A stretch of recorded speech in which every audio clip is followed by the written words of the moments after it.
Now this is part of the game that none of us spend enough time practicing. 60% of your shots are from 60 yards in.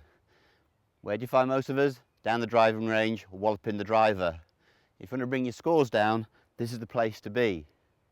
But when you're a novice, it can happen to experienced players as well, but when you're a novice, when you're chipping, you hit a dreaded shot called the shank.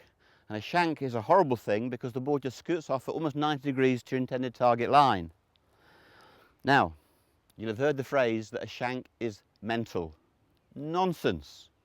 The first shank you hit is for a physical reason. Having hit one, it does then become mental. So the first shank is physical, it's shanks 2 and so on that become mental. So let me show you why we shank. We shank when we set up to chip, we go back a bit too far, we roll the face, and the ball goes over there out of the hosel of the club. It's called a loosey locket, a socket, or a Thomas the Tank shank. So this club was not designed to roll. If you go back rolling, then you hit the shank. Horrible. So how does Explanar fix that? Well, of course we need to go to the short power roller.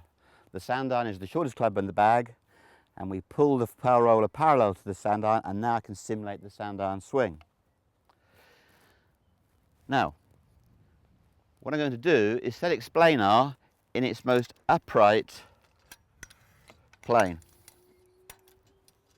because I've got the shortest club in the bag. So I take my grip at the bottom of the roller, and again I check that the swing plane goes through my upper sternum. That has been the common theme. Now, I don't have the option. I'm not allowed to swing flat, because when I swung flat, I swung rolly, and that's very dangerous. I've got the safety now of the Explanar, the protection of the swing plane. So here's the Explanar's most upright plane. Here's me using the shortest roller at the bottom of the handle, and now I just work the roller backwards and forwards. It's not much more than putting, but you can see that the club is tracking on a very accurate back and through motion. It comes a little bit inside, going back, because the swing is not a dead straight line. But can you see that my forearms are not rolling? When the forearms roll, then we've got great trouble, we hit the shank. If we can keep the forearms passive, we're doing well. Now this is chipping inside Explanar because there's no wrist hinge.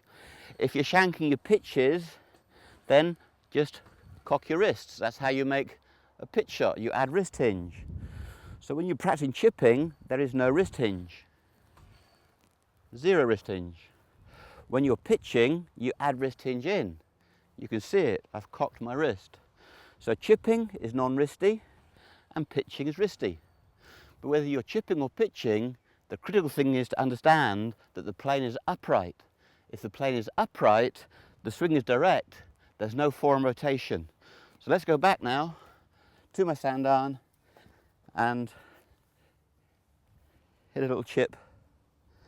And my muscles, I can feel the roll, I can feel it in my forearms, I can feel the posture. And now I go straight back and straight through. And the ball pops up in the air with loads of spin. I'm not saying that's easy, but you know what? It is simple.